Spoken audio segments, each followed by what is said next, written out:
discounter basically sells everything at the cheapest price. TK Maxx have this concept of the treasure hunt, where you go in there, and if you go in there with an open mind, you stumble on these gems, which if you don't buy there and then you come back 15 minutes later, the gems are gone. And so they basically sell product at fantastic value. So they sometimes sell things as cheap as anything in the marketplace.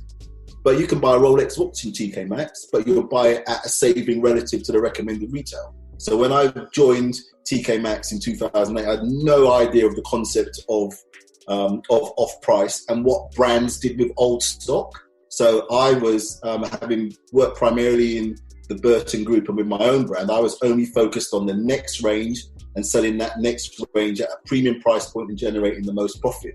In TK Maxx, effectively, when people say, well, how did TK Maxx get their stuff? Is it counterfeit? Is it SNI? Is it this? Is it that? Essentially, TK Maxx, because they're a cash-rich company, and that's the other key distinction of an off-price retailer, is they have a lot of cash. So they're in the marketplace every single day, as opposed to the traditional buyers and retailers buy seasonally. So spring, summer, autumn, winter, maybe 4 times a year. Some only buy twice a year. An off-price retailer is in the marketplace every single day of the week. And essentially, brands go to TK Maxx because they know they've got a lot of cash and they can get rid of any challenging stock very, very discreetly. So for many, many years, I had one of the biggest checkbooks in the industry, and I developed, on the back of my previous relationships, a real insight into how brands get rid of old stock discreetly without compromising the next range and the integrity of the brand. And so when I left TK Maxx, I basically left initially on my own, just to I never say to anybody, I don't deal with TK Maxx, deal with me. Obviously, they've got a load more cash than me. But I said, look, if you want an alternative to getting rid of your stock discreetly, because when I joined TK Maxx, they had 125 stores. TK Maxx has now got the best part of 600 stores across the UK. And so when I joined TK Maxx, it was a lot easier to do deals as a brand really, really quickly. Now, because of the politics, sometimes I don't make a decision. So initially, brands would come to me as an alternative to get rid of their stock discreetly. So I would help brands protect old stock and get rid of that discreetly. And that has now evolved into the whole concept of brand protection and what does a brand stand for: intellectual property, trademarks, licensing. I'm currently working with a company based in Greece and setting up distribution deals. So essentially, I help brands primarily protect the integrity of their stock or their product, but now I help them grow their brands through the various sort of commercial routes. And also, I've got a really extensive background in manufacturing, so I can sort of point brands in the direction of manufacturers who can help produce product of great quality at the cheapest price. So when we get on to talking about Jordan as a brand, that you're definitely the man to speak to. You're the most qualified in the room. Yeah, I mean, I went to Carolina in 1985, which was the year after Jordan got drafted. So I remember buying my first pair of Jordan 1s in Carolina Blue in 1985. I've never been the greatest fan of Nike or Jordan as a brand, because as a kid growing up in Germany, I'm a three-stripe man. But you can't negate the impact of Nike as a sporting entity, number one brand in the sports brand in the world in my mind. Certainly the whole concept of Jordan and how that's evolved is just a fantastic and interesting model. And, you know, one of the conversations we'll probably touch on, and Carl and I discussed, why after all of these years, having all of this footage in the vault, is this footage now coming to light? And I suspect there's some kind of power move behind this whole documentary. But that's down the line. Interesting. Okay. Simon, give us a quick brief on how you came to be where you are today, and where you fit into the sort of the origin story of Roger in terms of your basketball. My story's a bit shorter and not as glamorous as Roger's was. As Roger said, we grew up. Our dad, as well as being in the army, and again very, very uniquely being a black family in Germany in the 70s. My dad was a very, very gifted sportsman, and we had no choice but to be lovers of sport. And as Roger said, it was mostly football. But when we first arrived in the UK, as Roger mentioned, the first school we went to was a middle school, and it was fascinating because Roger was always the skillful thing, and I took the mickey out of him earlier, but he was like so skillful at whatever he did. In some ways, it was quite annoying being the older brother because, and I always remember there was one time. What Roger didn't mention is he's very intellectually talented as well. So we went to one school in Wiltshire, an army school in Wiltshire, and Roger was, because he was so intelligent, they actually moved him up a year into my class. Wow. And I remember my teacher one day going, well, I remember we had a test, and Roger destroyed. I was never the greatest scholar, and Roger got like 100%, and I think I got about 50%. And I remember the teacher going, "Why can't you be more like your younger brother?" And I'm going, "This isn't exactly the way I want to go." But he was so whilst he was the skillful one in sports, I was an okay footballer. But I was much more of what you consider to be a blue collar footballer. So I was a centre. I was a centre back. So I would put that ball into Rosette. I'm not doing all the flashy moves and all that. I'm your old fashioned. I will come through you while I'm taking the ball. And take the ball and the man. Ball and man, Rosette. Tony Adams. That's how I used to play. And then when we came out, when I came out of the Air Force, when Roger, it sort of coincided with Roger starting to do his tournaments, etc. And I used to be a DJ as well. And I remember Roger asked me if I could help him out at one of the first tournaments. Can you remember what that first tournament was, Roger? Summerfest, yeah. Summerfest. 1994. Yeah, exactly. I was in there. Brighton. No, Crystal Palace. Crystal Palace. I was there. It was a basketball festival. I was there. Wow. And I still you probably remember the carnival dances and all of the... Yeah, I'm about to say, oh my God. I'm like, wow. I was there. Yeah. I remember it. So that's how I started with Rogers. And I remember, luckily enough, Roger asked me one day if I could MC, because he was very good friends with someone who I consider to be one of my mentors in the MCing game, who was Fat Freddie M, who used to be at Brixton. And I was just used to DJing, so I didn't have a commentating style or an MC style or whatever. And I used to use a lot of what Fat Freddie did when I first started at Rogers tournaments.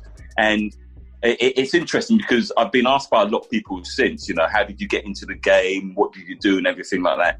And how do you promote yourself? And it absolutely is. I adhere to the adage of self-promotion is the best bit of promotion you can have. Because all of the jobs that I ended up at the Olympics off the back of people coming to see me. Somebody saw what I was doing at Rogers tournaments, and they asked me if I could commentate at an England game. I did that, and then somebody rang me up and said, "I saw you at the England game. Would you be interested in coming and doing some work with us for a professional team?" I went, "Okay, never done that before. Yeah, I'll do that." So I moved on to that. Did the professional game. I can't remember what team it was, but it wasn't a huge game. But then off the back of that, and one of Roger's other contacts rang me, and I remember sitting at home, and he rang me, and he goes, "I've got a question." He goes, if you don't want to do it, I understand, but I can't help but ask you the question. Would you be interested in going on tour with the Harlem Globetrotters? And I'm like, sorry, what? And he goes, yeah, somebody saw you MC, and they've asked me about you, and I've said you're very, very good, and they want an MC, so they want somebody to warm up the crowd for the Harlem Globetrotters when they come over to the UK. And I was like, yeah. So like, yeah. And then he rang me the next night, and he goes, "I'm really sorry to bother you, but would you be interested in doing the Harlem Globetrotters on their tour in Scandinavia?" At this point, right, I've got a bit more flick to the game. I've gone, Let me just think about that a minute. Let me just check. I'll just check to see what I'm doing. And I'll get the diary on it. Off the back of that. So did the Harlem Globetrotters. Off the back of the Harlem Globetrotters, I did the Harlem Globetrotters tours for about 4 years. Did Scandinavia. I did Eastern Europe. It was incredible. And then so off the back of that, somebody saw me and said, look, we've seen what you do. The NBA have got a game at the O2. We've never done it before, but would you be interested in being the MC for that? Let me just check my calendar. Let me just check my schedule to see if I'm okay for that. And that started my relationship with the NBA. Off the back of the NBA, started doing all the GB, got calls saying, can you come do the GB games? And that was really interesting because what Roger might go to, or won't say too often, is what Roger did was way ahead of his time, and he upset a lot of people in the game just because he was seen as this upstart who was breaking the traditional mold of what British basketball they thought British basketball should be and what British basketball was. Way ahead of time. He had way more sponsorship than traditional British basketball. Yeah. So sort of challenging the establishment. Yeah, absolutely. Yeah. Because he was doing things that are absolutely apply right now. Mm-hmm. Right now in this day and age, he was doing things all the way back then. And we were sort of like blacklisted by British basketball. So for me to get this call all of a sudden and say, can you come and do the British basketball games?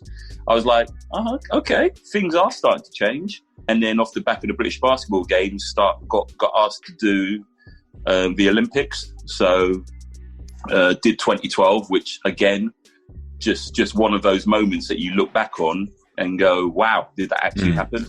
Yeah, it must have been one hell of an experience. But to pick up on that point, Simon, so Simon's hit the nail on the head there. So the sport of basketball is essentially, it's, look at the NBA, it's 90% of the players are black. It's a sport with it's a flavour. Certainly way we felt basketball should be positioned in the UK was from the inner city perspective, and that caused a lot of resentment. And that caused some challenges. And, the biggest endorsement now for me with what Simon and I and our organisations did was when we walked away and you look at what the remnants of it now, and obviously the whole situation around global sports and the COVID situation has brought everything to its knees. But prior to that, British basketball is literally, it's gone nowhere, it's dead. But what we essentially did, we recognised in the summertime there was a massive opportunity to promote what we were doing and to promote the constituents we were involved in, like the brand that I was setting up, around a unique flavour around the inner city interpretation of basketball. So our music, we didn't have to compromise about how we positioned things or whatever. It was the baggy clothes, all of that sort of stuff. And what I got a lot of inspiration from was having studied in America and going to America on a regular basis, and my exposure to the various levels of American sports, including the professional game and the collegiate game, and especially the NBA, who took effectively the same concept, the whole inner city flavour, and made it mass market. And you see elements of that through this documentary, and they skim over lots of things in the documentary, but that's one of the things that came out of the documentary was the 1992 Dream Team and how all of a sudden basketball went to a different level on the global stage. But touching on Simon's point, one of the key things that we were able to do in promoting our events, which were in some quarters, thought of inner city, black, to ghetto, whatever, but ultimately had the biggest following, sold out venues all over the place. We didn't compromise on the venues. We were at Crystal Palace, we were at Brixton, we were in Harlesden. But what we were able to do was to bring corporate partnerships outside of the traditional elements that British basketball have. And so obviously Carl will attest to, PlayStation relationship. We had Saab cars, we had Adidas putting down big money, we had official drinks. It was, at the time, it was groundbreaking. And Roger, but to me, nothing that revolutionary, because I saw what was going on the other side of the world, and I was seeing what was going on in the professional level, and just really interpreting their model and trying to do it with a UK flavour. Sorry, Sam. I remember